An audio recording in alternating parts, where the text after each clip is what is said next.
Hello friends, welcome to food spot kitchen. இன்றைக்கி நம்ம வந்து பஜ்ஜி எப்படி பண்ணுறதுன்றதை பார்க்கலாம். ஸோ ரொம்ப டேஸ்ட்டாக, அதே சமயம் எண்ணெயும் வந்து ரொம்ப குடிக்காமல் எப்படி பண்ணலாம் அப்படிங்கிறத பார்க்கலாம். வாங்க வீடியோக்குள்ளே போகலாம்.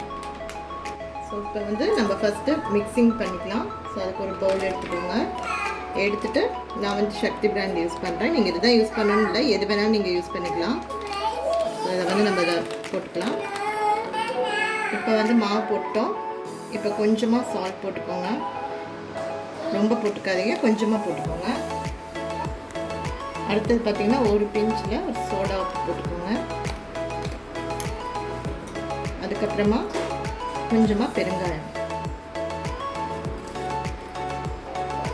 அடுத்து பார்த்தீங்கன்னா கார்ன்ஃப்ளவர் நான் கொஞ்சமாக ஆட் பண்ணுறேன். இது வந்து ஆப்ஷனல் தான், வேணும்னா போட்டுக்கோங்க, வேண்டாம்னா விட்டுருங்க. இப்போ வந்து நம்ம இது எல்லாத்தையுமே மிக்ஸ் பண்ணிக்கலாம். இதில் வந்து நமக்கு எண்ணெய் வந்து அதிகமாக குடிக்காமல் இருக்கணும் அப்படின்னா கொஞ்சமாக தண்ணி ஊற்றி நீங்கள் மிக்ஸ் பண்ணணும்.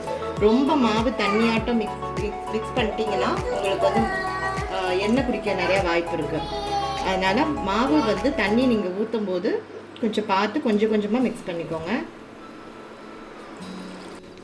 ஸோ இப்போ பார்த்தீங்கன்னா மாவு வந்து நான் மிக்ஸ் பண்ணிட்டேன். பாருங்கள், ரொம்ப ஸ்டிஃபாகவும் இல்லை, ரொம்ப தண்ணியாகவும் இல்லை.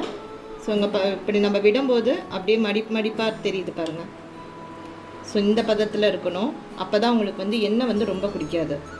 ஸோ இது வந்து ஒரு டிப்பு. ஸோ இதை கண்டிப்பாக ஃபாலோ பண்ணி செஞ்சு பாருங்கள், நல்லாவே வரும். ஸோ இப்போ வந்து நம்ம பஜ்ஜி போடலாம்.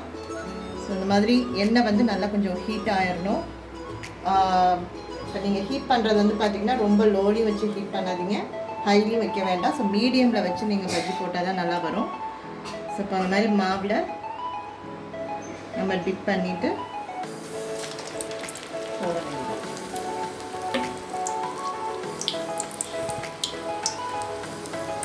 ஸோ இப்போ பார்த்தீங்கன்னா எண்ணெயில் போட்டோன்னே மேலே வந்து எலும்பி வரணும். கீழேயே நின்னாலும் எண்ணெய் அதிகம் குடிக்கும். ஸோ அதையும் நீங்கள் பார்த்துக்கணும். இந்த மாதிரி நீங்கள் போட்டிங்கன்னா மேலே பாருங்கள் எலும்பி வந்துட்டு பார்த்தீங்கன்னா. ஸோ இந்த மாதிரி எலும்பி வரணும்.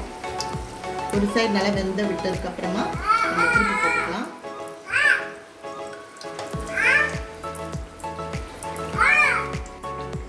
ரெண்டு சைடும் நல்லா வெந்ததுக்கப்புறமா நீங்கள் எடுத்துருங்க.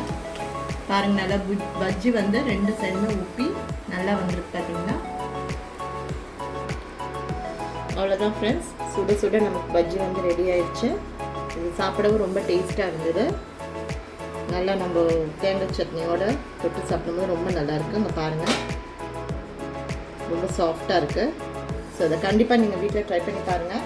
என்னோடய வீடியோ வந்து உங்களுக்கு பிடிச்சிருந்ததுன்னா லைக் பண்ணுங்கள், ஷேர் பண்ணுங்கள், சப்ஸ்கிரைப் பண்ணுங்கள். மறக்காமல் பெல் பட்டனையும் ப்ரெஸ் பண்ணிடுங்க. இன்னொரு வீடியோவில் வேறு ஒரு புது ரெசிபியோட மீண்டும் வந்து உங்களை நான் சந்திக்கிறேன். நன்றி, வணக்கம்.